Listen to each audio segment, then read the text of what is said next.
Greeting cards లైఫ్లో మనం అస్సలు మర్చిపోలేని వాటిలో ఇదొకటి. ఇప్పుడంటే ఎవరికైనా విషెస్ చెప్పాలంటే వాట్సాప్ ఆర్ మెసేజెస్ చేసేస్తున్నాం, కానీ అప్పట్లో ఏదైనా అకేషన్కి విష్ చేయాలంటే ఈ గ్రీటింగ్ కార్డ్సే. డిసెంబర్ వచ్చిందంటే చిన్నప్పుడు ఊర్లో ఎక్కడ చూసినా గ్రీటింగ్ కార్డ్ షాప్సే. న్యూ ఇయర్ దగ్గరికి వచ్చేసరికి అమ్మ నాన్న డబ్బులు అడిగి మరి మన బ్యాచ్ని వేసుకుని గ్రీటింగ్ కార్డ్ షాప్స్కి పరిగెట్టేవాళ్ళం.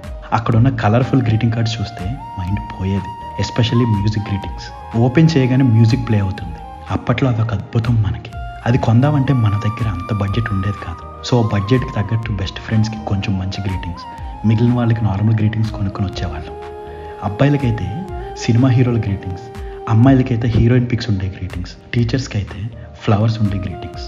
ఇంకా న్యూ ఇయర్ రోజు సైకిల్ వేసుకుని స్కూల్ హాలిడే అయినా సరే ఫ్రెండ్స్ అందరిళ్ళకి వెళ్ళి గ్రీటింగ్ కార్డ్స్ అండ్ చాక్లెట్స్ ఇచ్చి విష్ చేయడం, వాళ్ళు ఇచ్చే గ్రీటింగ్ కార్డ్స్ తీసుకోవడం. తర్వాత బ్యాచ్ అంతా కలిసి టీచర్స్ ఇంటికి వెళ్ళి వాళ్ళకి కార్డ్స్ ఇవ్వడం. ఈ నెల రోజులు పోస్ట్ మ్యాన్ ఇంటికి వస్తున్నారంటే ఎంత హ్యాపీగా ఉండేదో. పోస్ట్లో వచ్చిన కార్డ్స్, ఫ్రెండ్స్ ఇచ్చిన కార్డ్స్ చూసుకుని మురిసిపోవడం, వాటిని జాగ్రత్తగా దాచుకోవడం. ఇప్పుడు లైఫ్ చాలా బాగుంది, కాదనట్లేదు. కానీ ఎందుకో మెసేజెస్ కన్నా అప్పట్లో అలా కార్డ్ తీసుకుని లోపల వాళ్ళు మన కోసం స్వయంగా రాసిన మెసేజ్ చదువుతూ ఉంటే ఏదో తెలియని ఆనందం కదా. ఉంటా అండి ఇట్లో మీరు అలాగే